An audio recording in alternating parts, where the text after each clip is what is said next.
Whoopsie. Here we are. Forgot to put us in the chat. Peekaboo. Welcome to Recovering Addict. I am LT, your host, and I am an alcoholic addict. How is everybody doing today? I'm Felice, your co-host, married to an alcoholic addict. I just got out of my Tuesday night group therapy, and it went really well. I got to hear a book report on Drop the Rock. So during my IOP, we had to work steps 1 through 5, and in between, we had a bunch of assignments, like I've always told you. And a book report is one of them. And this individual got to read us his little book report on Drop the Rock. Good book. It's a really good book. Talks about steps 6 and 7, removing character defects. It equates it to, if you're swimming from point A to point B and you got a rock around your neck, how are you going to be able to swim there efficiently or get there at all?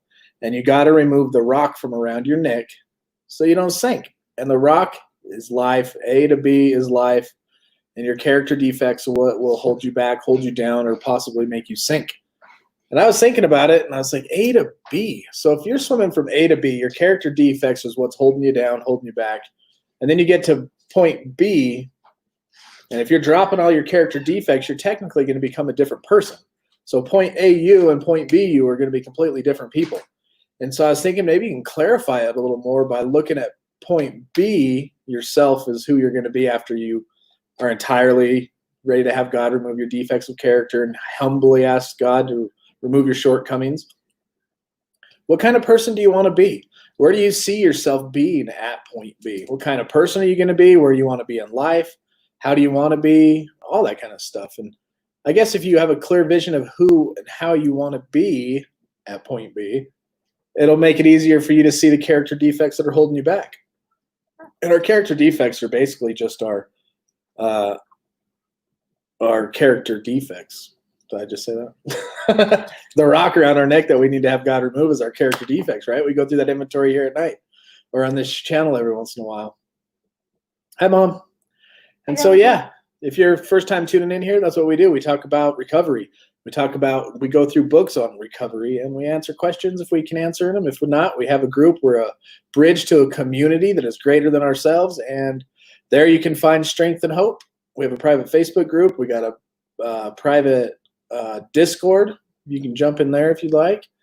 And Discord's kind of where people get to know each other, even get to know each other enough to actually get irritated with one another, believe it or not. They're family now. Becoming family. You know how it is. You get to know people. It's only a matter of time before somebody rubs you wrong or you rub somebody else wrong. And then what do? You have an opportunity to practice your program. You get to either talk about it or go and do a 4th step and ask for forgiveness, 7 and 8 and 9th step, or you get to be patient. You get to deal with the person or however you wish to do it, but you get to work a program and make life better for both of you. Mm-hmm. That's kind of pretty cool, I think. And so I'll let Felice start chit-chatting in the comments. And Kyle, that's right. That's what families do. That's what we do. We bicker and pick on each other. My favorite family member to pick on is my little sister. Just makes me so happy. All right, let's start from the top. John is our winner today with the first comment. Ooh, John B. coming through with the win. Good morning, good afternoon. All the time zones are covered right there. Thank you, John. Hey, Cherie. And Raylan.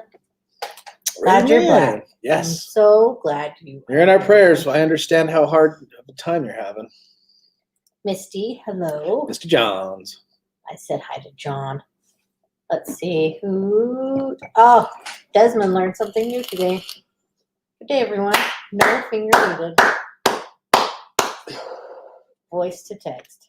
Wonderful invention. Hey, Naomi. Somebody released the demon. Hey, Alicia. Always a pleasure. Teeter, good evening. How are you? I seen your spaghetti. We had steak again. So good. What up, Joey? Joey, what's up, brother? Who else we got? We got Kyle up in the house. Hey, Ree's Kyle. up in the house. Oh, Bob, you made it. Hey, what's up, Bob? Time for me to tell you hello. Right to the is on. Marilyn Merck. What's up, Merck? The other half of Teeter, Andrew. What's up, Andrew? Keeping Teeter on the straight and narrow. Not fired this time. Already glitching. Yep, Flea's fault. No, what? Hey, Brittany. What's up, Brittany? Hey, Christine. And Christine. the Hope Harvest Recovery, right? Harvesting Hope. Harvesting Hope. Ah, so close. Harvesting Hope. Harvesting Hope. This voice typing can't spell. I love when you yelled at it and then hit send. Whoops. Hey, Sky. Hey, what's up, What Skylo? Hey, PD. PD in the house. What How Bob was say? Bob? I just got out of recovery group at church. I was handed some bad news at group, however. A friend committed suicide. Ah. Hung himself. Well, prayers for your friend's family and for you. Naomi, 48 days. Congratulations. Grandma T again. 100%. Hello. Hi, Mom. Hello. Hey, and Mark. Jessica, love when you're here. Love it. Hey, Epi. Epi, it was good seeing Today, you in we there. are Zoom blessed last night. recovering addict. Yes, we are. Absolutely. Yes, we are. Sunray. Hey, son. Hey, what's up, son? Much peace to all in here. Much thanks to recovering addicts. And beyond. Yes, please. Jolene, first time. Oh, cool. Nice to see you. How'd you find us? A couple questions real quick for the newcomer. And you know, the newcomer is always the most important person at a meeting and in a room, and therefore, by default, you have just become the most important person in the room. If you so wish, introduce yourself to us, you know, sobriety, clean date, all that kind of stuff. Or if you're looking to get sober, if you're drunk and high right now, just looking for support, because that's what we are. We're a channel that's a bridge to a community. I don't know if you've seen my story or not. 2 times in my life, I've hit rock bottom. I've had to start a channel for recovery because that's where my mind and heart is at now because of the destruction in my life. And this is a channel where we educate on relapse prevention. How did you find us and all that good stuff? Let us know as much as you'd like to let us know. I seen something from Candace, but I might be wrong. Margaret, hello. Alcoholic on night shift. In England. In England. Very cool. Very cool. What's it? Night shift, 3 o'clock? It's 3:05 in England right now. Wow. Yay. If you could see my wall, Margaret, I have Australia, UK, and Utah time on 3 different clocks. I look like a news channel over here. Yeah, I'm glad you tuned in. Hey, Marcus. What up? Carmen, there's your wonderful Carmen. And Joni. Carrie B. I saw Carrie B in the chat. Sleeping. Carrie B is sleeping. Shh, don't wake her. And Ariel. Been clean since December 7th, 2019. Yes. And very blessed. All right. Good on you. And Good. oh, there Glad. it is. I know I've seen something from you. Good evening, everyone. Candace. Evening is going well. Sawyer House women had a wonderful dinner at the park and rushed back in time for group. Woo-hoo. Yes. Highlight of our day. Blessings to you all. Love it. Shout out to the Sawyer House. I love hugs. I'm like the snowman. I love warm hugs. Heck yeah. That's so cool. And so what we do here on this channel is at the beginning of the stream, we say hi to everybody, just like we just did. What's up, Mr. Red? And then we read the 24-hour of day. And that's an AA thought of the day. Then we answer some questions on Discord. We go through our addiction book. This is currently one we're going through right now, Addictive Personality. At the end, we read then we hear a quote from Cassie. And then at the end, we read through Just for Today because I'm an advocate of AA and NA. I love both. And then we say our prayer, and then we're up on out of here. So that's what you can expect. And today is July 14th. Sorry, Australia. And hey to Corey Wolf real quick. Do we need to start reading both? Maybe we should do 2 days in a row, huh? No, why not? Nah. No, just kidding. It's July 14th. Sorry, Australia. So this is the AA thought of the day. One of the best things about the AA program is the peace of mind and serenity that it can bring us. In our drinking days, we had no peace of mind or serenity. We had the exact opposite, a kind of turmoil and that quiet desperation we knew so well. The turmoil of our drinking days was caused partly by our physical suffering, the terrible hangovers, the cold sweats, the shakes, and the jitters.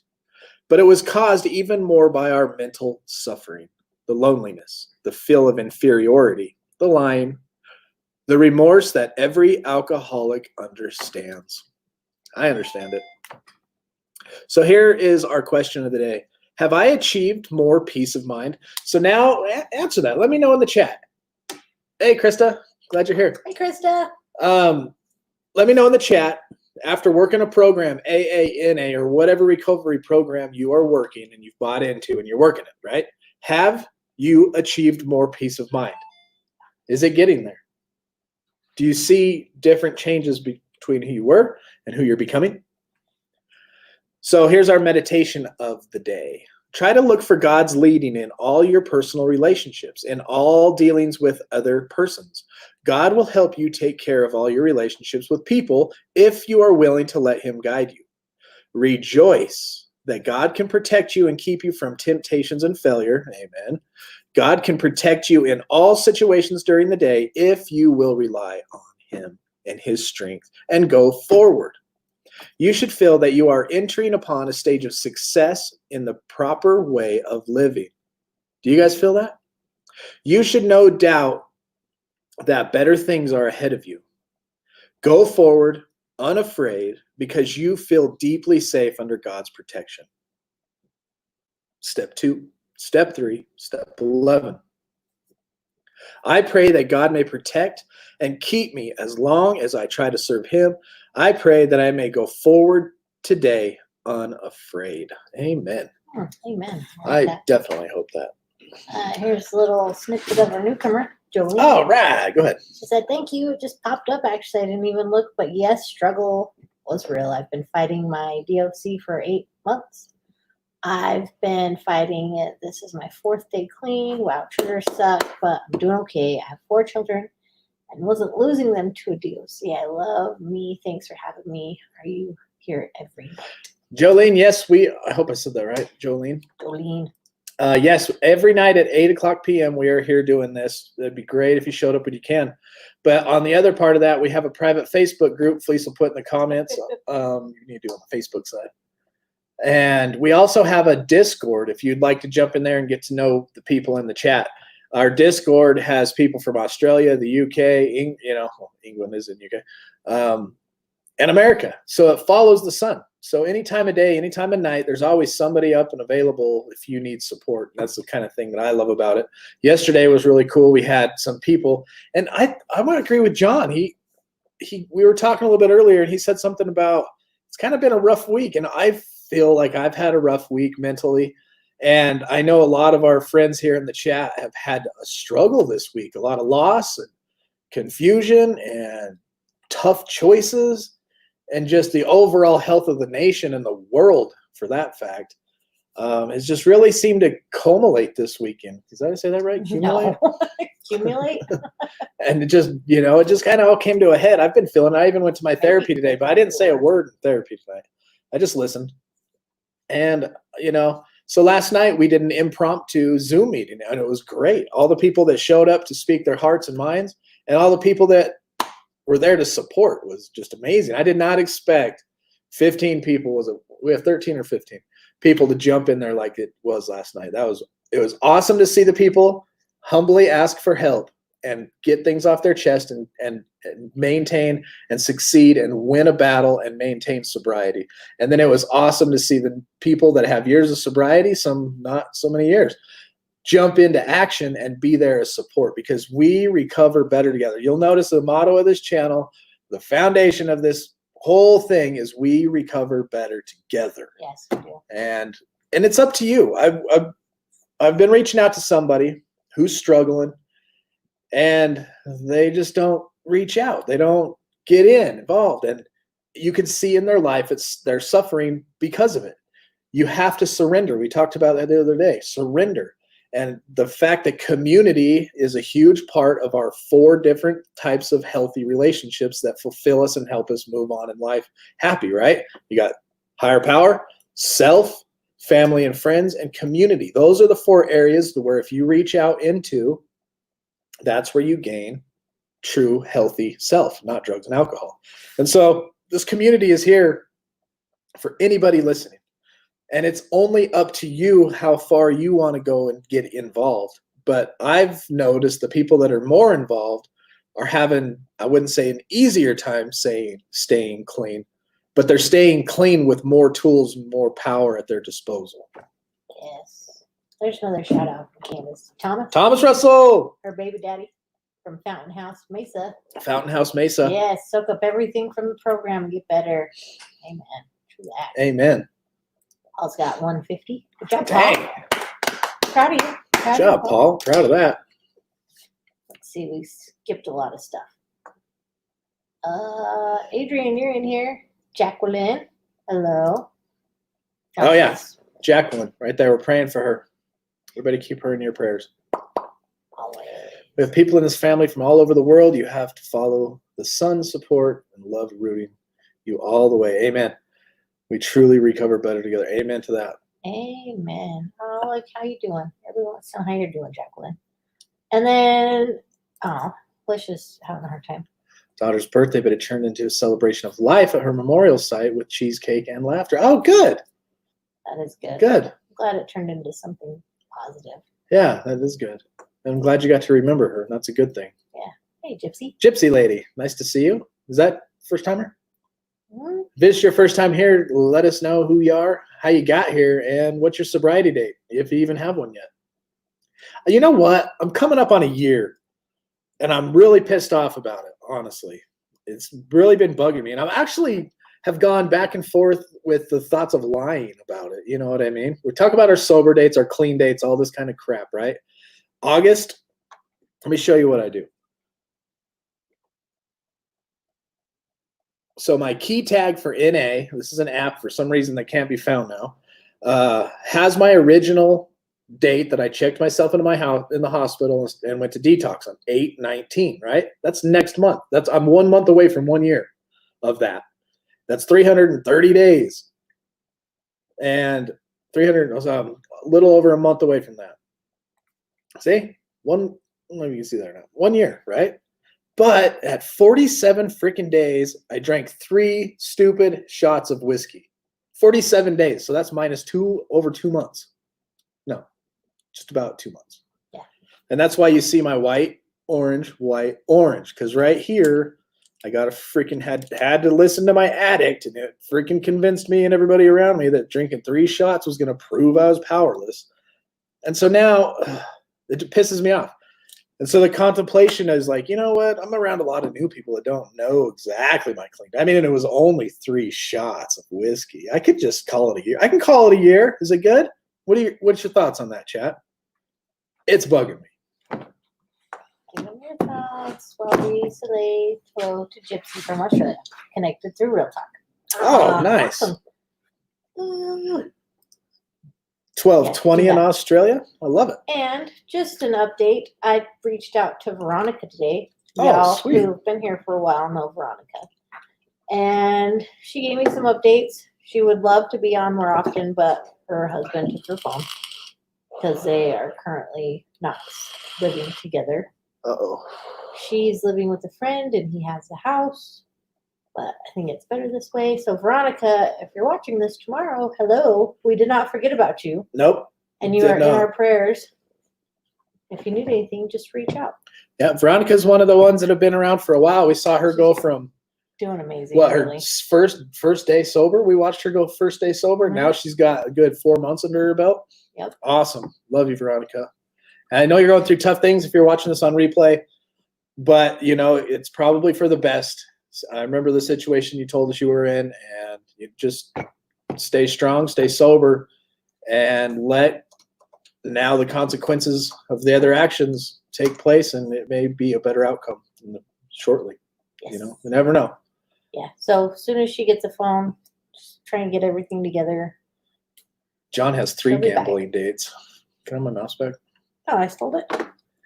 Sweet. I got my mouse back. Wow, 514, 411 sober, 93 days not gambling. Dang, good job. That's 3 sober dates. What am I crying about? Hey, what's up, Chase? Hey, Chase. Y'all, if you don't mind me saying, Chase, I was telling everybody we had a certain individual at group read their Drop the Rock, but he's here. That was a great one. Chase, I don't know if you heard me comment on it, but I was thinking about the A to B, the drop the rock, right? You know, swimming from A to B. And I was thinking, man, A, the person you are at A, and when you're swimming to location B, when you get to B, you're not going to be the same person, right? You're dropping all them character defects, dropping all them rocks. So I was thinking to myself while everybody was talking, to kind of help us really see the character defects that need to be rid of, is look at the person you want to be when you get to point B. What kind of person and who do you want to be? And that's going to help you decide what character defects are getting in your way the most of becoming the person you want to be. It's almost a way to lay out a goal and a plan. But that was a good drop the rock read, brother. Glad you're here. Thanks for watching this feed too. Love it.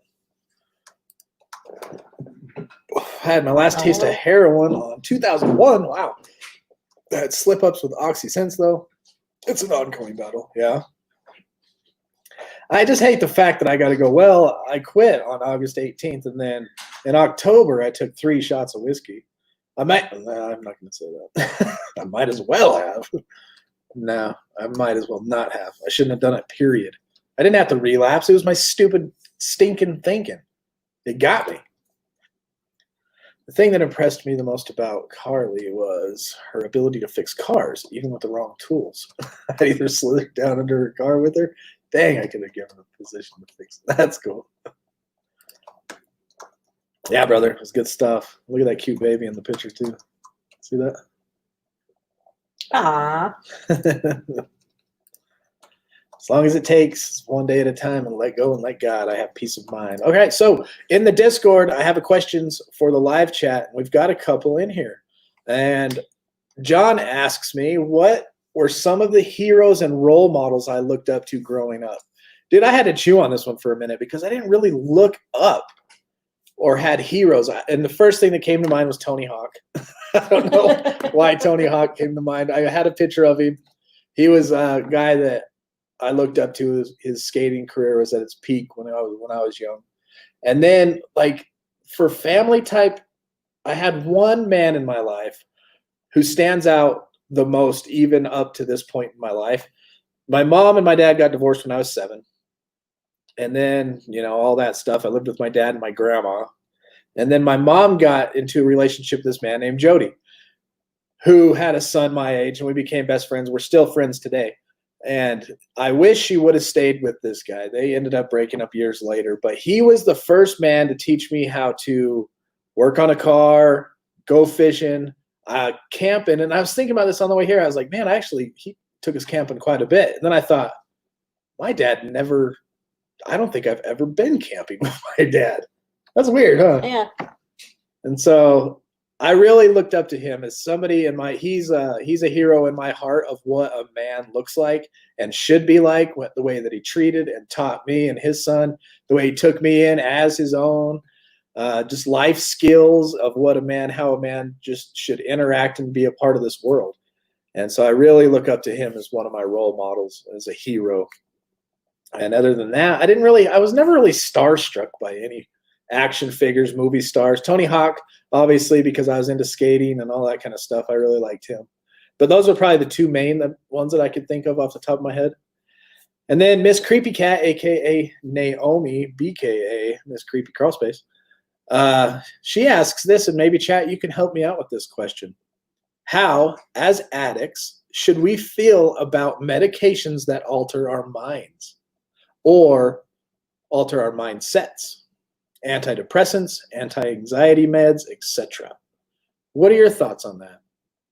When I started thinking about it, what I preach, if you want to call it preaching, what I push for is 100% abstinence. there are cases, consult your doctor, consult your counselor, because I'm neither one of those, to what you need. But for me personally, if I were to start taking an antidepressant that changed my mood, I'll guarantee the next day I would take 2. I'll guarantee the next day I would end up taking 3. As an addict, I'm prone to do even with stupid melatonin. I'm like, well, 1's good. I might as well take 3. And that's not even a mind-altering drug. It's just supposed to help you stay asleep, right? And that's just the addict inside of me. And I heard some other people even say if there was a pill for addiction, I would probably take 2. I would be very careful if you have read the big book, you've read the doctor's opinion, how the allergy, the phenomenon of craving, as soon as you feel that little high, as soon as that kicks in, that's when our addicts go, oh, there we go. That's the instant gratification. That's the serenity and the peace. That's the illusion of control over our emotions. And that is what we're going to get into when we get into this book today. We're going to talk about the illusion of control and the addictive logic. And I don't know, I would say be very careful. If it's mind altering, I would stay away from it. Personally, I will stay away from anything that's mind altering. Chat, what do you all think?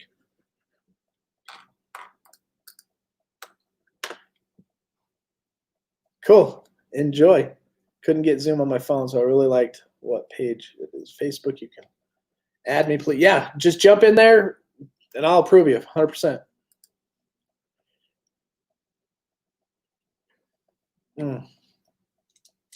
That's cool. Even from the beyond. You know what? When you say even from the beyond, I was taught, I'm a master resiliency trainer. I got trained in this when I was on base. And one of the things that really stuck out to me is who's on your board of your board, your committee board. And what that means is who's in your mind. Who's in your mind when you go to make a decision that kind of pops into your head and gives you advice. And Jody would be one of those for me. And I'm sure your dad, before you go make a decision, you can maybe hear his small voice in the back helping guide your decisions. Who's on your guys' board? I guess that could be heroes. And who should be on your board?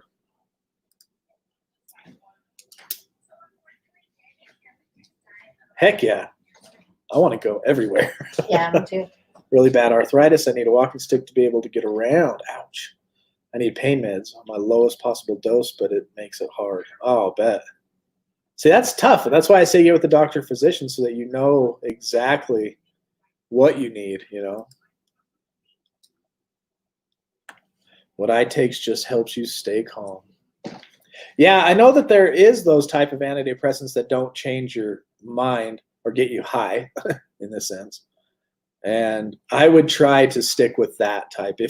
If I were diagnosed by my doctor and he told me, you need to be on this type of medication because you have a chemical imbalance, I'd be like, well, find me the either natural remedy for this, and then I would do my own research, or give me something that's not going to alter my mind. And then, you know, the doctor's going to know best. If you're prescribed a medication by your physician, you should take it as prescribed. Exactly. If you need it and you're prescribed. But I would say do a lot of your own research too. Go get 2 or 3 different doctors' opinions just in case. It doesn't change who I am. I just take it away the intensity of emotions. Who's in your committee, on your board, in your mind? I like that. I'm going to use that. Nice. Right on. If there are side effects that bother you, discuss this with your prescribed doctor. 100%. Congrats, Paul, on 150. Heck yeah. I take meds for serotonin's low, but I have to stay away from all others. Ambien was part of my OD. Whoa. That's so Super scary. dangerous. Yeah, Ambien's crazy. I don't understand why they prescribe that one or Oxy. Like they're 2 craziest ones and Yeah. they just push them. I had a buddy who at work would take Ambien to sleep, right? And his family and some of his friends knew that when he would take it, you know what it does to you. So they'd go wake him up knowing that he wouldn't remember anything and then mess with him.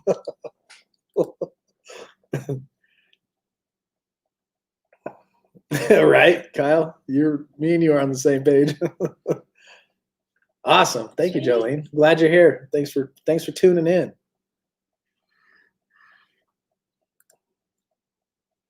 I feel like we all have different journeys, even though the destination is the same. Absolutely.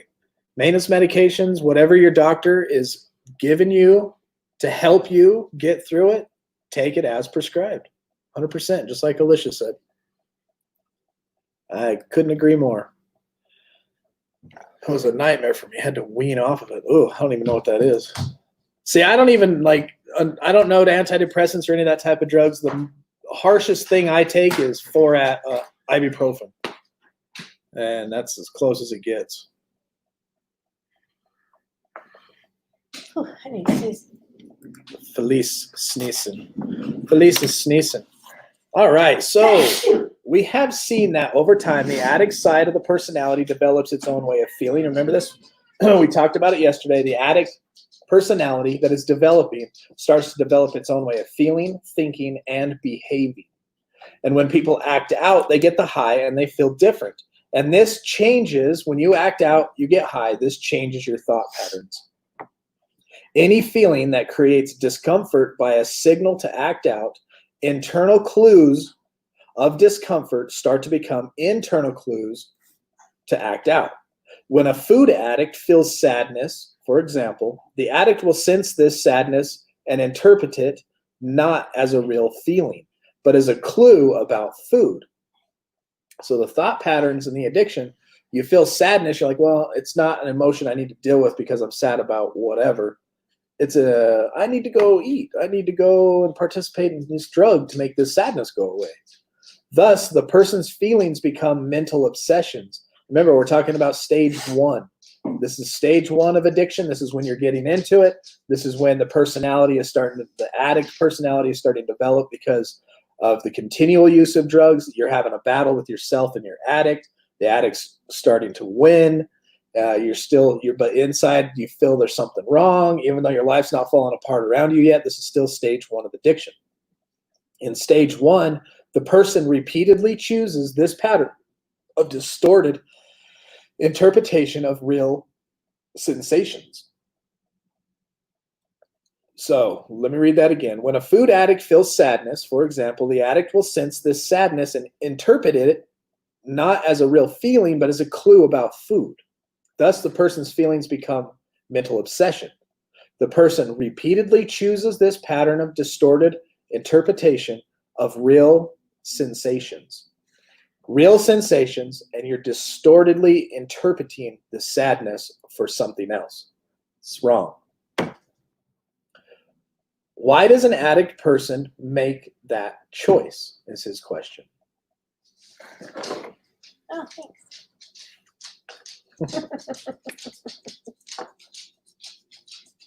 I love the mouse. Why does an addicted person make that choice? He says, by choosing an addictive interpretation of a feeling, the person gets an illusion of control. Addicts chase control. They believe they will find peace and happiness through a total or perfect control. However, it's human to be imperfect and powerless, and chasing the illusion of control is really running away from the reality of being human. Addicts seek perfection instead of humanity. We have sadness, we have calamity, we have tragedy, we have loss, we have these things. And because of those things, we have these emotions. And then when we grab drugs or substances or act out in addictive ways through gambling, sex, or whatever, we feel like we're in control. Oh, there's that emotion. I'm in control of that emotion. Watch this. Bam. And we perfectly, through an illusion, get rid of it. Addicts will make addictive choices when they are feeling powerless, helpless, or weak.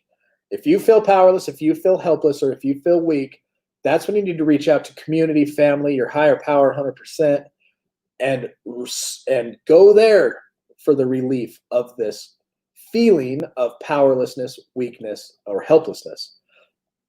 Because the addictive choice creates a feeling of being in control of those things.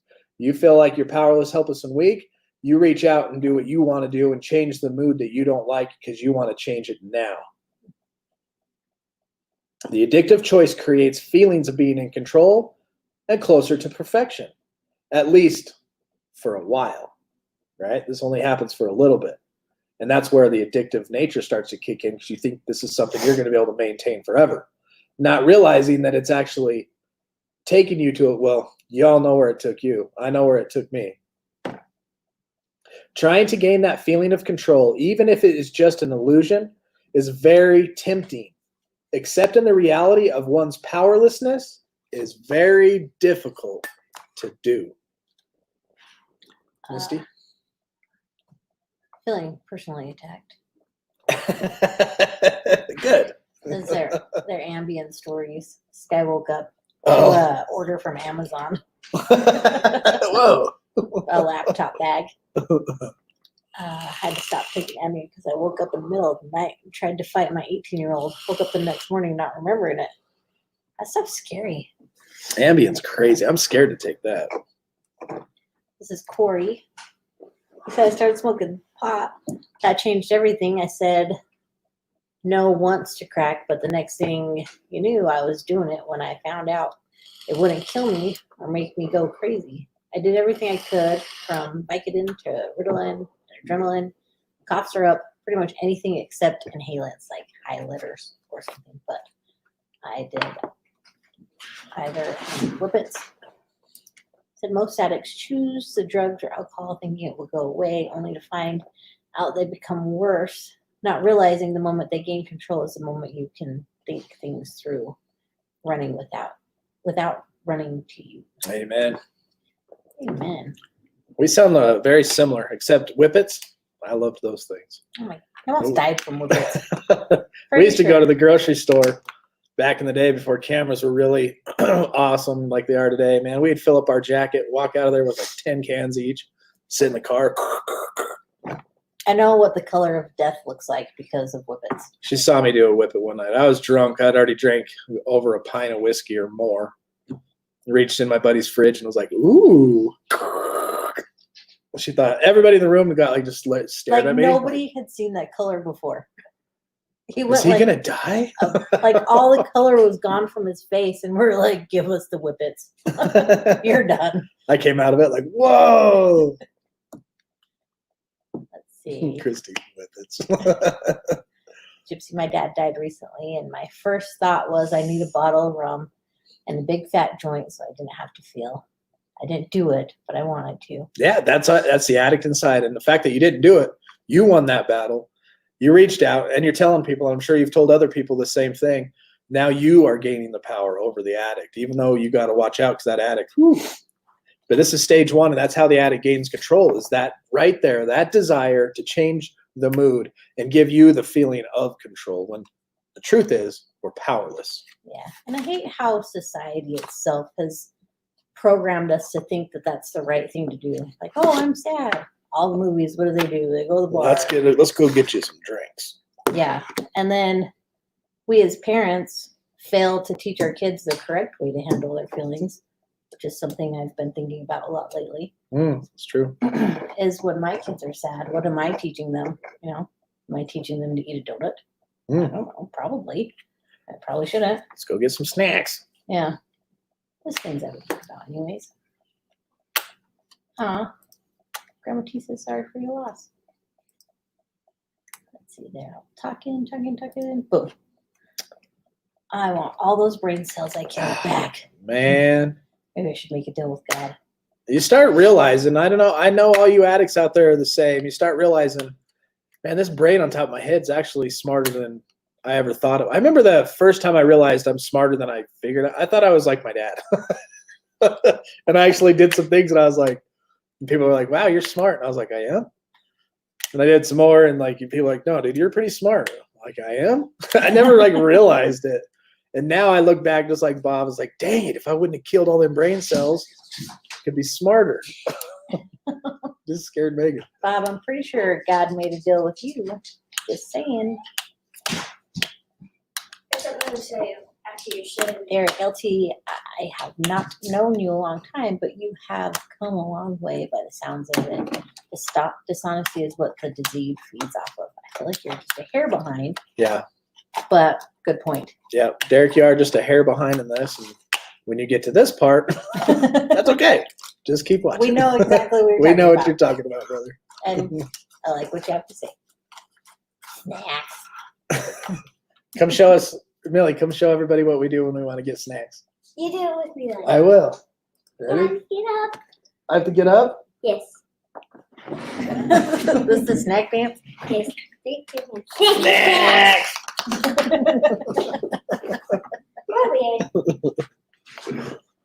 Oh, Des. For me, there's something wrong with donuts. There's nothing wrong with donuts. I'm a donut addict, and I will overdo it every time. See what happens? We yelled snacks, and look who shows up. Link, show us the snacks move.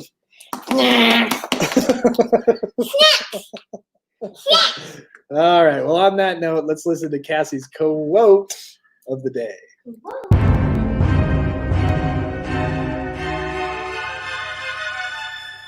Hey, hey, hey, my Recovering Addicts family. I'm here tonight with that motivational quote on Recovering Addicts.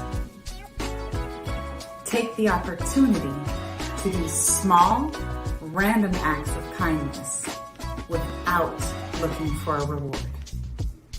That actually came from my meditation app. Ooh la la. And as always, you guys know what to do. Let's bring it together and continue to spread that love.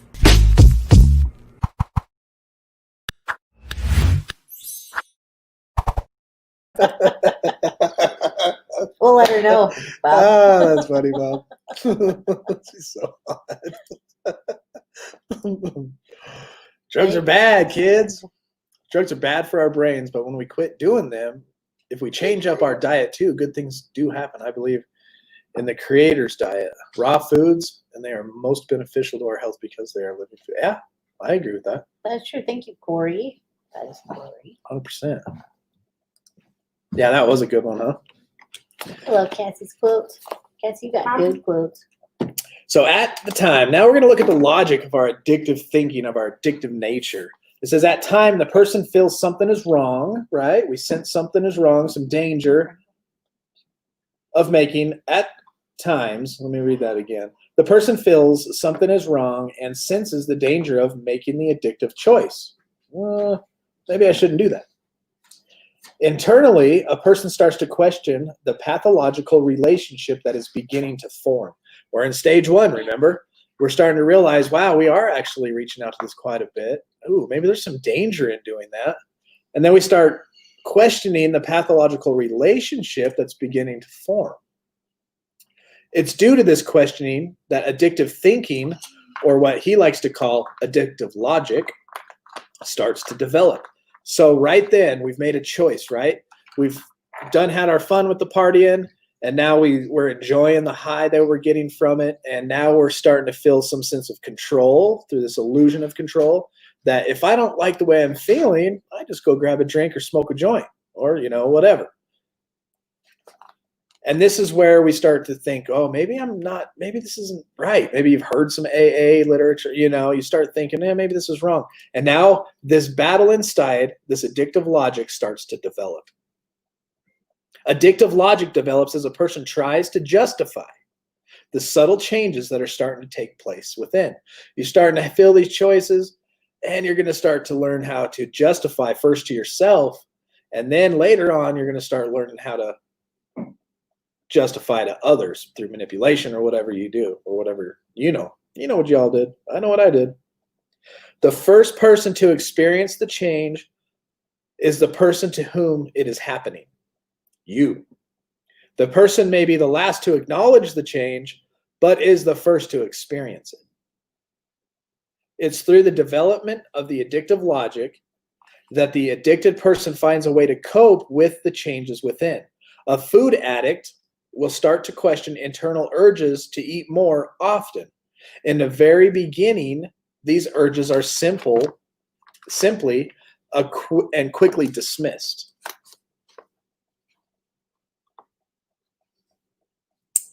Anything? Linky's in the chat, everybody. Hey. It says, Candace, gold tooth, I'm watching Can. Sorry, I haven't been busy with the treatment here. I'm watching. Right now, though. Yeah. Thank you for reminding me. Much love. I've been watching. That's cool. Chatting through our chat. That's really cool. Diet makes up a large part of our body's chemistry. This is from Epi. When your body's chemistry is on point, you will know. Life changes through emotions and overall feelings. I heard that diet can really help with depression and all that stuff. Yeah, I've been contemplating lately because I want to get fit. And I'm looking at the stuff that I'm doing in my life right now and seeing things that need to be changed, like right now. And I look back on the point in my life, the 5 years I spent working out intensely. I was working out a lot, and my diet was on point. And I think back, my mental health was the best it's ever been. My physical health, my getting out of bed, going to bed, every part of my life at that point was on point, just like Epi says right there. Oh, yeah. So as their frequency increases, the person starts to explain them away, right? So now we're starting to have these thoughts of maybe this is bad. I get this urge. What's going on? And as they start to increase, the person starts to explain them away using addictive logic. Here's one thing that you may have said that's like an addictive logic. It's just something I like to do while I watch TV. It's not a big deal. This is something I do while I watch TV. I only eat like this occasionally. It's not every day. Or I better get my fill since I'll start my diet tomorrow. How many of you have said that? I've said that lots of times. That's addictive. I better eat like 4 donuts. Yeah. Well, tomorrow I start my diet. Today I better get this. That's justification. That's addictive logic in your mind. Mm-hmm. Addictive logic is not based on truth, but on the delusion of the addictive relationship. Addictive logic denies the presence of an addictive relationship. Addictive logic denies the presence of an addictive relationship. The addicted person comes to believe that the problem exists elsewhere or is too big to overcome. An addictive gambler may see him or herself as having marriage problems, not a gambling problem. Thus, the addictive relationship continues. A food addict may believe he has no control over what he puts in his mouth and becomes helpless to do anything about it. I don't need control. I just can't. And then you don't do anything about it because you feel like you're helpless. Mm-hmm. Definitely. Bob says those salad kits make it easy. Peace out, Chase. Thanks for watching, brother. I do love the salad kits. That's what we had yesterday. They make some real good ones. And they're really good. What's that one we get with the orange sauce? Chipotle. Oh, the Chipotle chicken. Some, yeah. That one's good. One day they have it together. The next time you see them, they lost everything and seem like they sent everything even fully coherent. Mm. True. Yeah, me too, Grandma T. Me too. It's what we do. When I'm bodybuilding and choose to cut, it makes it all very clear. Fasting can hurt the body like overeating. Right. Yeah, there's definitely a balance. Keep your body healthy. Me too. The chocolate ice cream.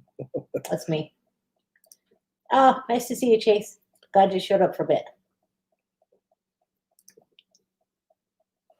So it may make no sense that some people eat themselves into loneliness, gamble away their homes, drink away their livers, have sex with total strangers, or take drugs not even knowing what it is.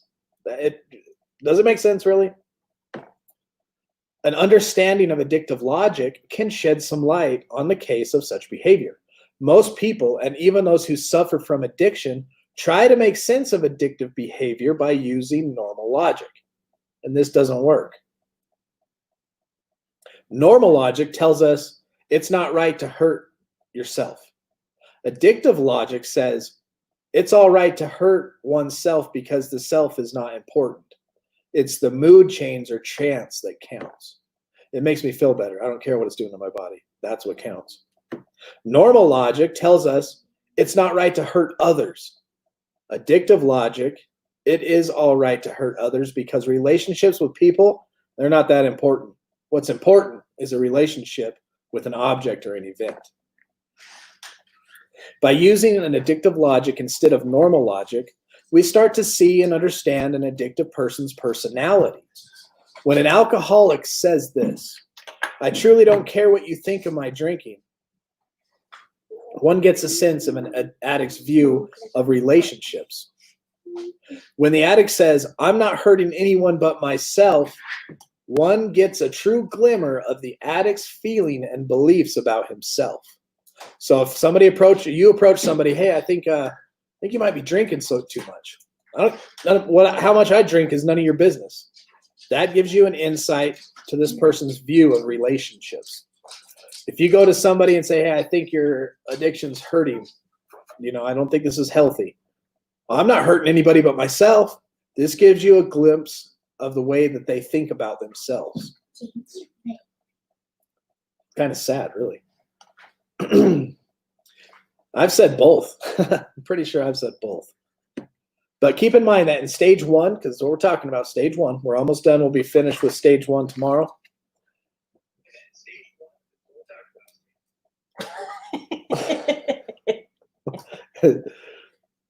So stage 1, the addictive personality seems less frightening and more of a friend. The addictive personality seems less frightening, more of a friend. This forms the basis of what we know as a euphoric recall. Remembering the pleasurable aspects of the addictive process and denying or forgetting the pain. So in stage 1, acting out and experiencing the mood change creates fun, excitement, new ideas, and stimulation. It's not until stage 2 that acting out starts to lose some of its seductiveness. So in stage 1, we're still being seduced by some of this fun and great ideas and excitement that we've been creating doing it. The object or event always retains its ability to change one's mood, but over time, much of the fun starts to vanish and the acting out takes on a maintenance quality. The person acts out more and more to cover up and escape from the pain and frustration created by the addictive process. Bob says these 2-3 paragraphs make a lot of sense. Yeah, eye openers, huh? Oh, Dad, I can finally see. Is there a clock?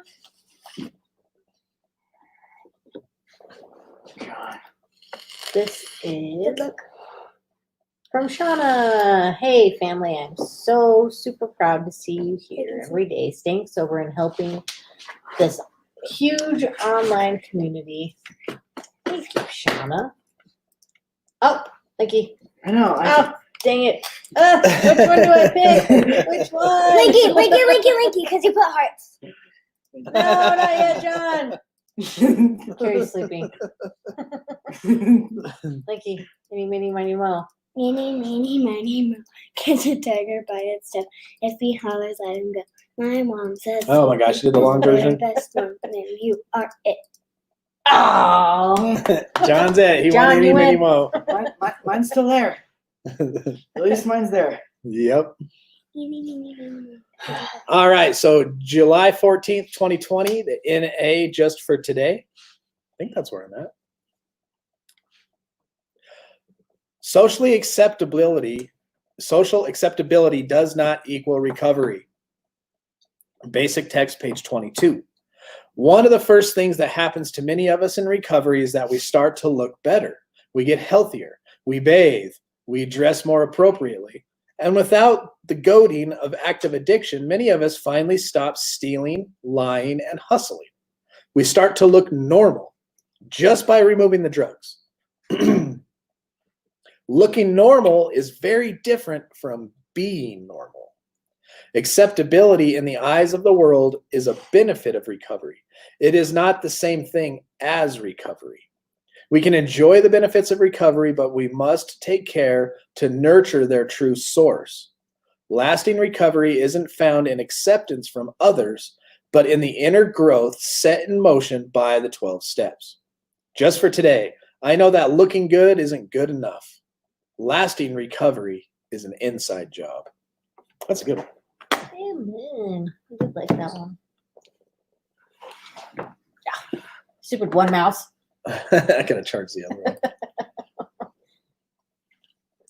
The next book, let me grab it.